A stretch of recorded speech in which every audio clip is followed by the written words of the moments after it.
queriendo meter esta idea en nuestras mentes. No importa, mientras vos te haga bien, no hay problema.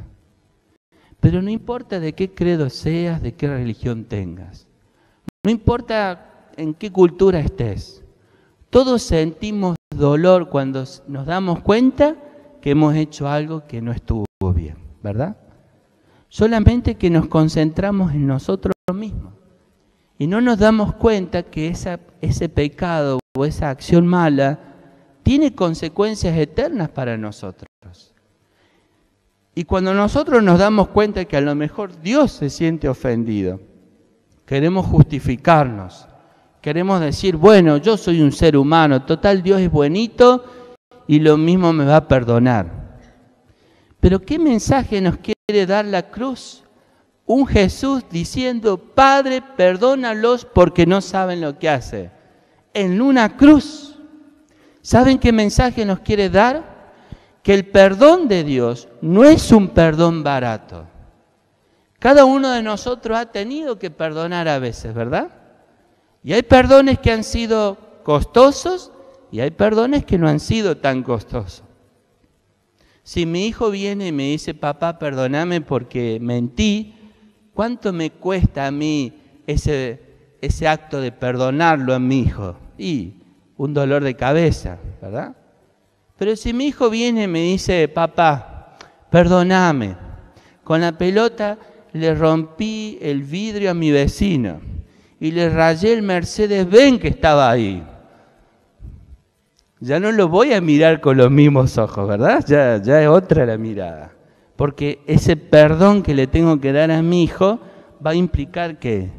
Un costo y un sacrificio para mí.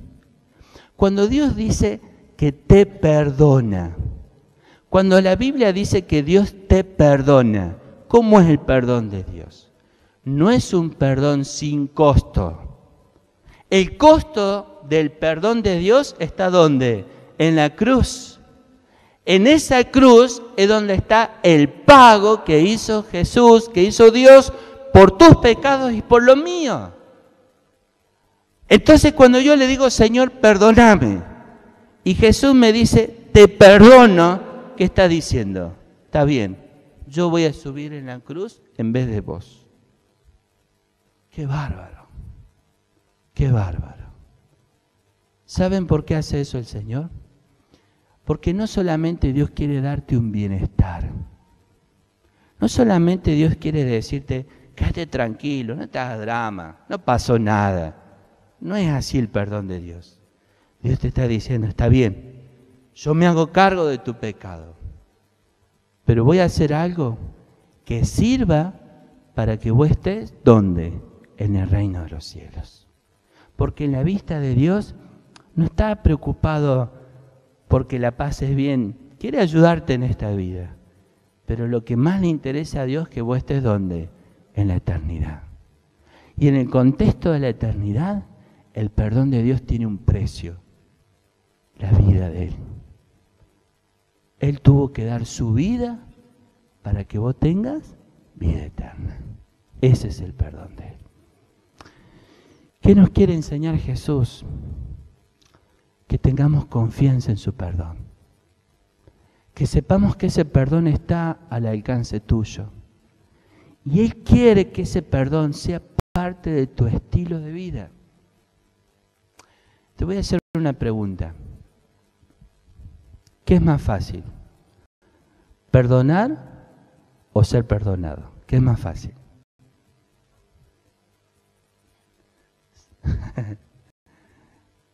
¿Y qué te hace más bien? ¿Perdonar o ser perdonado?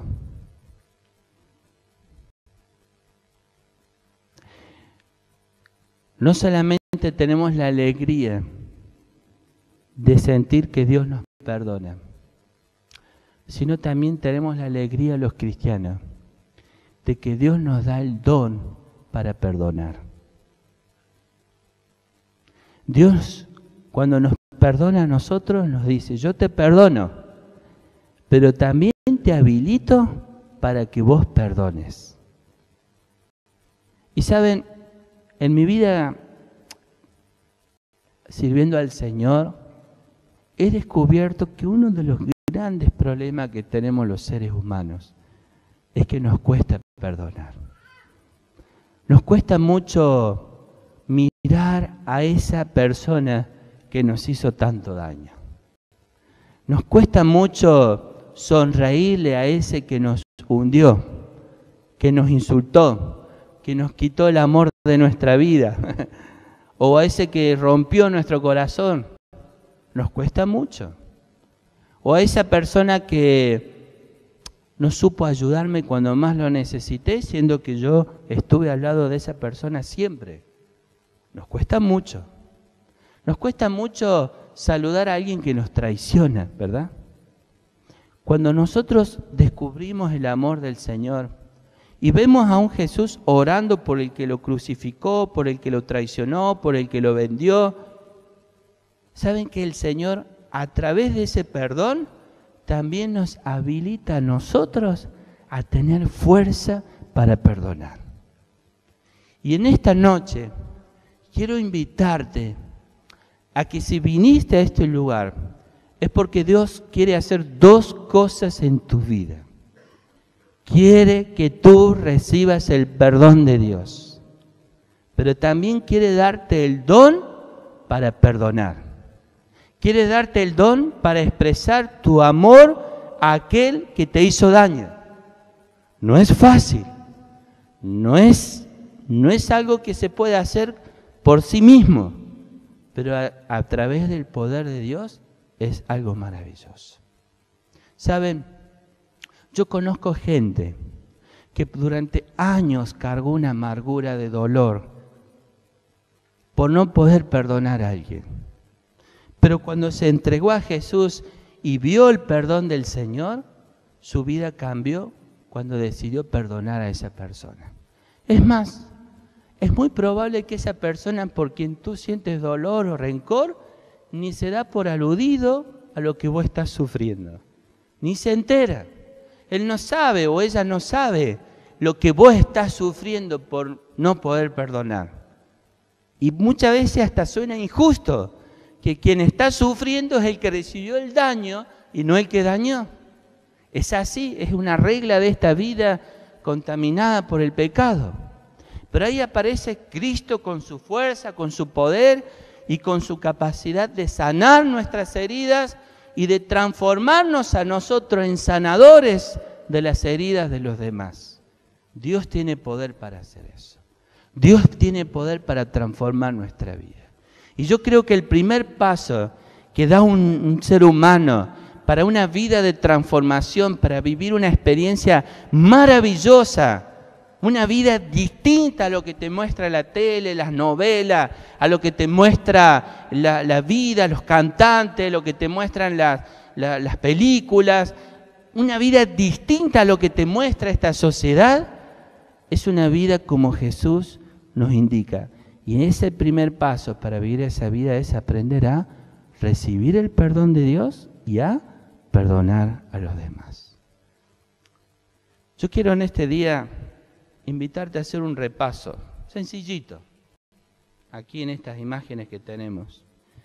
Y a través de este repaso, quiero llevarte que escuches una historia que me parece que es muy importante para ustedes.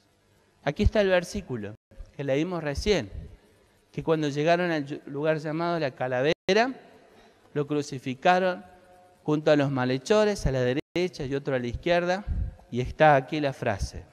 ¿Qué decía Jesús? Repitamos todo. Padre, perdónalos porque no saben lo que hacen. Ese era nuestro Señor Jesús. Cuando Jesús entró en Jerusalén, una gran multitud que lo seguía, que lo aclamaba. Pero esa misma multitud después que gritaba, crucifícalo. Ese fue nuestro Señor Jesús. Nuestro Jesús que no cambia, que es el mismo ayer, hoy y por los siglos. Él en la cruz extendió los brazos. Él en la cruz estaba como arriba de un púlpito diciéndole a la humanidad un mensaje de amor. Y en medio de toda esa situación, en medio de todo ese dolor, nuestro Jesús había comenzado con la oración su ministerio y estaba terminando este ministerio, su ministerio en la tierra, con la oración. Nadie puede vivir victorioso en este mundo sin la oración.